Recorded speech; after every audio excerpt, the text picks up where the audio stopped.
Oui, je voulais faire une petite vidéo simplement. Pourquoi est-ce que la France part complètement en cacahuète? Parce qu'en fait, pour moi, on vit dans une secte. On vit dans une secte qui s'appelle le catholicisme. Je rappelle brièvement que nous ne sommes absolument pas chrétiens d'origine, hein, nous sommes des Celtes, et que ce sont les Romains qui nous ont imposé la chrétienté pendant les invasions avec Jules César, hein, avec les invasions gallo-romaines, moins 45 avant Jésus-Christ à peu près. Voilà, donc Jules César est arrivé avec la chrétienté, a rasé tous les lieux de culte celtes qui étaient présents en Gaule et a construit des églises dessus. Et le grand malheur pour nous, c'est qu'on s'est identifié. On a commencé à vénérer ce Dieu chrétien qui n'est pas le nôtre. Et voilà, on a vénéré notre agresseur, hein, le Dieu chrétien. Et voilà, et aujourd'hui, je veux dire, on est complètement la tête à l'envers, quoi. C'est-à-dire quand même, quand on voit ce qui se passe dans le catholicisme, entre cette espèce de religion complètement délirante, avec ces histoires de tendre la joue quand je viens de me prendre une baffe, bah ouais, aujourd'hui c'est vachement utile, hein. On nous plante un coup de couteau dans le dos, puis on n'a qu'à tendre le dos encore pour se prendre un deuxième coup de couteau.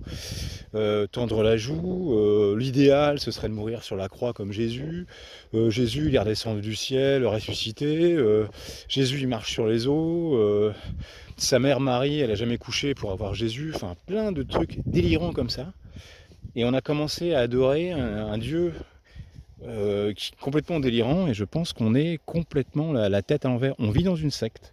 Voilà, pourquoi est-ce que les gens sont complètement...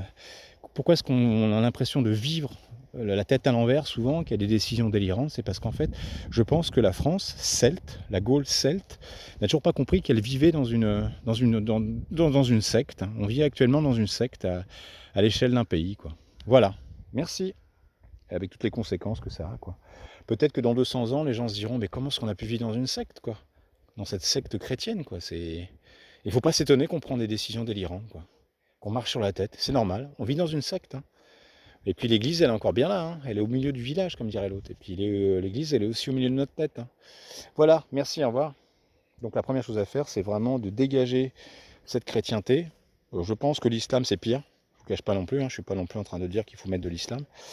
Mais je pense que tout cette histoire de une sauterelle, cette histoire de monothéisme est complètement délirant, quoi. Nous sommes des Celtes et nous devons retrouver en nous nos racines celtes, c'est tout.